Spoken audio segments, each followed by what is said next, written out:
வணக்கம். நான் உங்கள் ஜெயா. இன்றைக்கி நம்ம இந்த வீடியோவில் ராகுல் சங்கரித் யாயன் எழுதின from Olga to Ganga chapter 1 இந்த சாப்டர் 1ஓட சம்மரி இப்போ பார்க்கலாம் வாங்க. இந்த புக் ஃபுல்லாகவே பார்த்திங்கன்னா யாரோ ஒருத்தருக்கு நம்மக்கிட்ட பேசுகிற மாதிரி தான் அமைஞ்சிருக்கு.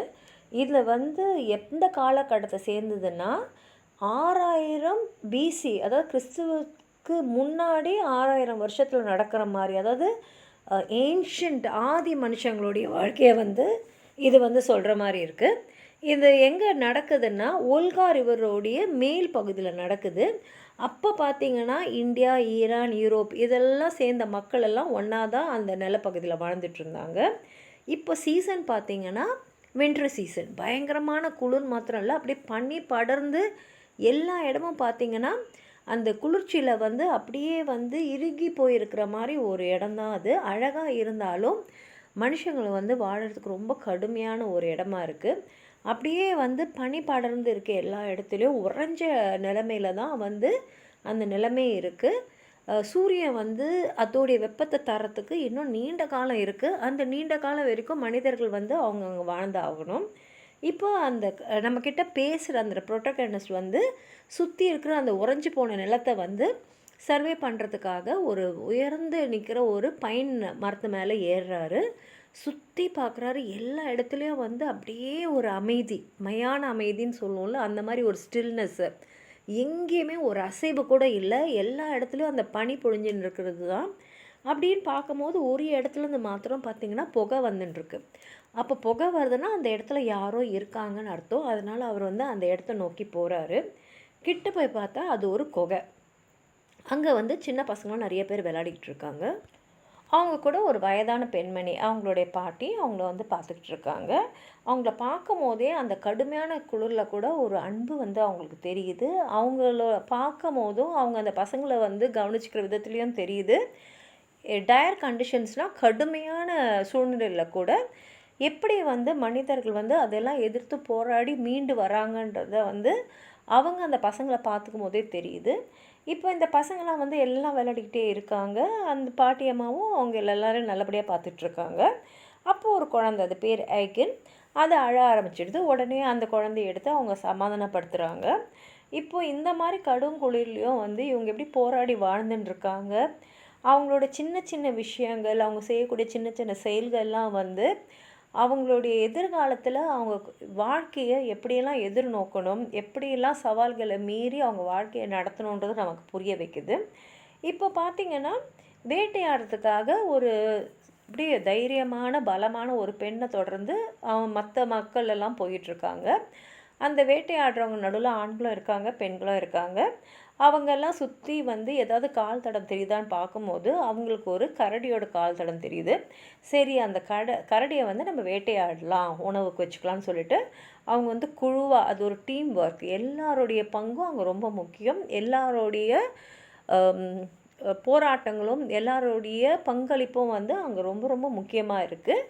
அதனால் எல்லாருமே அவங்க எதிர்ப்பு நோக்கி இருக்கிற ஆபத்தை நோக்கி அதை நம்ம கேட்சே ஆகணும் அப்படின்ற எண்ணத்தோடு போயின்னு இருக்காங்க.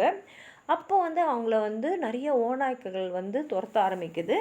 அவங்க அந்த ஓநாய்க்களை திருத்த பார்க்குறாங்க. ஏன்னா அந்த ஓநாய்க்களால் அவங்க உயிருக்கும் ஆபத்து வரும். அவங்க நினச்ச மாதிரியே ஓநாய்க்கள் நிறைய ஓநாய்கள் இவங்களை அப்படியே தாக்குது. அந்த குழுவில் இருக்கிற சில பேர் இறந்துடுறாங்க. ஆனால் இவங்க எப்படியும் அதோட போராடி அந்த ஓநாய்க்களை தெருத்தி விட்டுறாங்க. இப்போ அவங்களுக்கு ரொம்ப நெருக்கமானவங்க இறந்துருந்தாலும் அவங்க அதுக்கு மேலேனா அவங்க இறந்துட்டாங்க. அவங்கள எதுவுமே நம்ம இனிமேலுக்கு செய்ய முடியாது. மிச்சம் இருக்கிறவங்களோட உயிரை அவங்க காப்பாற்றி ஆகணும். அதனால் வேட்டையும் ஆடி ஆகணும். அதனால் அவங்க கடமையை நோக்கி அவங்க போகிறாங்க. வேட்டையாடிட்டு இதுதான் அந்த காலத்தில் இருந்த நிஜ வாழ்க்கை. ஏன்னா அப்படி தான் மக்கள் ஒரு 8000 பிசியில் வாழ்ந்துருக்குறாங்க. அந்த ஆதி மனிதர்களோட வாழ்க்கையை அப்படியே காட்டுறாங்க. ராத்திரி வரும்போது தான் அவங்க திருப்பி அந்த குகைக்கு வராங்க. அந்த அம்மான்னு எல்லாரும் அழைக்கக்கூடிய அந்த பெண்மணியும் மிச்சம் உயிரோடு இருக்கிறவங்களும் அந்த குகைக்கு அவங்க கொண்டு வந்த உணவு, அப்புறம் குடிக்கிறதுக்கு என்ன கொண்டு வந்தாங்களோ அதையெல்லாம் அங்கே கொடுத்து உயிரோடு அவங்க அன்றைக்கி வாழறதே அவங்களுக்கு ஒரு விழா மாதிரி. அதனால் அதை கொண்டாடுறாங்க. என்னெல்லாம் இருக்கோ அத்தனையும் அவங்க சமமாக அவங்களுக்குள்ளே பிரிச்சுக்கிறாங்க. அதாவது அவங்களுடைய போராட்டமும் ஒன்றா தான் அவங்க சேர்ந்து எதிர்நோக்குறாங்க. எல்லாரும் வந்து அவங்களால முடிஞ்ச அந்த முனைப்பு அதில் காட்டுறாங்க. அதே சமயத்தில் அவங்க என்ன வேட்டையாடி கொண்டு வந்திருக்காங்களோ அதையே வந்து அவங்க எல்லாருமே வந்து சமமாக பங்கிட்டுருக்காங்க. எதிர்காலம் எப்படி இருக்கும்ன்றதெல்லாம் அவங்களுக்கு தெரியாது. ஆனால் ஒன்றா இருக்கணும், சேர்ந்து போராடணும், சேர்ந்து வாழணும், இந்த எண்ணம் மட்டும் அவங்க மனசுலலாம் இருக்குது. இப்போ மெதுவாக சீசன் மாறுது.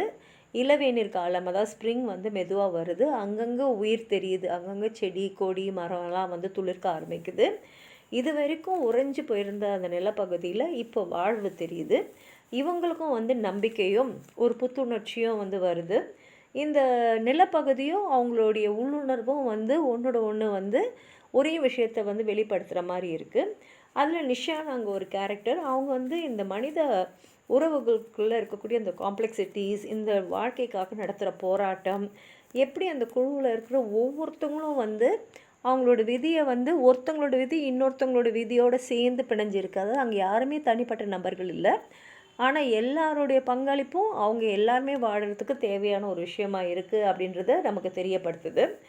இந்த சாப்டர் முடிவில் நமக்கு என்ன தெரியுதுன்னா, எப்படி வந்து இயற்கையில் வந்து சீசன்ஸ் வந்து மாறிக்கிட்டே இருக்கும், அதே மாதிரி மனிதர்களோட குணம், சமுதாயம், வாழ்க்கைக்கான போராட்டம் ஒன்று வந்து அந்தந்த சீசனுக்கு ஏற்ற மாதிரி மாறினே இருக்கும்.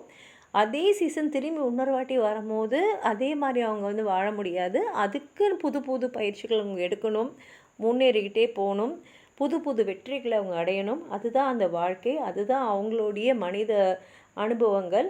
அந்த மனித அனுபவங்கள் நடுவில் பார்த்திங்கன்னா மகிழ்ச்சி இருக்கும், துக்கம் இருக்கும், எல்லாமே சேர்ந்து அவங்களுடைய போராட்டம் நிறைஞ்ச அந்த வாழ்க்கையை அந்த காலத்தில் உயிர் வாழறதுக்கே அவங்க எப்படி வாழ்ந்துருந்தாங்கன்றதை அருமையாக அந்த சாப்டர் 1ல் அவர் எழுதியிருக்காரு. உங்களுக்கு ஏதாவது சொல்லணும்னு நினச்சிங்கன்னா கீழே இருக்கிற கமெண்ட் பாக்ஸில் எழுதுங்க. இந்த வீடியோவை லைக் பண்ணுங்கள், உங்கள் ஃப்ரெண்ட்ஸோடு ஷேர் பண்ணுங்கள். சப்ஸ்கிரைப் பண்ணாதவங்களாம் ப்ளீஸ் சப்ஸ்கிரைப் பண்ணி சப்போர்ட் பண்ணுங்கள். நன்றி.